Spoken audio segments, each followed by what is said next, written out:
दोस्तों, भाजपा ने महाराष्ट्र में 148 विधानसभा सीटों पर चुनाव लड़कर 132 पर जीत हासिल की और लगभग 90% के स्ट्राइक रेट के साथ इतिहास रच दिया। महाराष्ट्र की राजनीति में भाजपा को कभी इतनी सीट नहीं मिल पाई थी। यही कारण है कि अब भाजपा अपना ही सीएम देना चाहती है। उससे किसी भी तरह का समझौता स्वीकार भी नहीं है। यहाँ तक कि उसके तेवर देखते हुए एकनाथ शिंदे ने पहले ही कह दिया कि उन्हें भाजपा के सीएम से कोई परेशानी नहीं है। पर नतीजों के एक सप्ताह बाद भी लोगों के जहन में ये सवाल है कि आखिर लोकसभा चुनाव में हारी भाजपा ने कैसे 6 महीने में पूरा गेम पलट कर रख दिया। भाजपा सूत्रों का कहना है कि इन 6 महीने में भाजपा ने संविधान और आरक्षण वाले नैरेटिव की काट के लिए काफ़ी कदम उठाए। संसद में पीएम मोदी पहुंचे तो संविधान को नमन किया। इसके अलावा आरक्षण को बरकरार और मजबूत रखे जाने के वादे किए गए।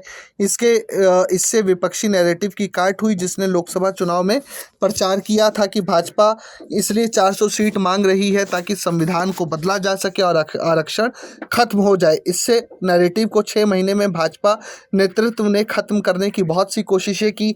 इसके अलावा जमीनी स्तर पर भी पार्टी ने सघन प्रचार किया। इसके लिए उन 80 सीटों पर खास प्लान बनाया गया जहां जीत और हार का अंतर बहुत कम था। पार्टी सूत्रों ने कहा कि पहले तो ये चेक किया गया कि हम किन सीटों पर आसानी से जीत सकते हैं। इस दौरान ऐसी 69 सीटें पाई गई जहां जीत आसान थी। फिर ये देखा गया कि कौन सी ऐसी सीटें रही जहां 3 या 4% वोट के अंतर से ही हार या जीत मिली थी। इस कवायद में 80 सीटें तय की गई। इनमें से 31 तो विदर्भ की ही थी, जिसे भाजपा का गढ़ माना जाता है। फिर काम शुरू और बूथ लेवल तक मैनेजमेंट की कोशिशें हुई। ऐसा इसलिए ताकि ओबीसी, एससी, एसटी वोटरों तक पहुंचा जा सके। पन्ना और बूथ प्रमुख की भूमिका का विस्तार किया गया और उसको विस्तार दिया गया। इस तरह इन 80 सीटों को भाजपा ने मजबूती से अपने पाले में लाने का प्रयास किया। पार्टी के रणनीतिकारों ने कहा कि लोकसभा चुनाव के बाद ऐसा लग रहा था कि भाजपा 60 या 70 सीट ही जीत पाएगी। फिर जब मेहनत शुरू हुई, नीचे तक कनेक्ट हुआ, तो ये जानकारी मिलने लगी कि हम 125 सीटों पर मजबूत है।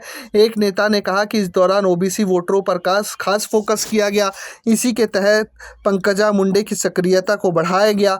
उन्हें अलग से एक हेलीकॉप्टर मिला। ऐसा इसलिए क्योंकि कुछ इलाकों से इनपुट मिला था कि पंकजा मुंडे ओबीसी नेता हैं और उन्हें प्रचार में लगाने से फ़ायदा मिल सकता है। Bureau report, प्रजाहित।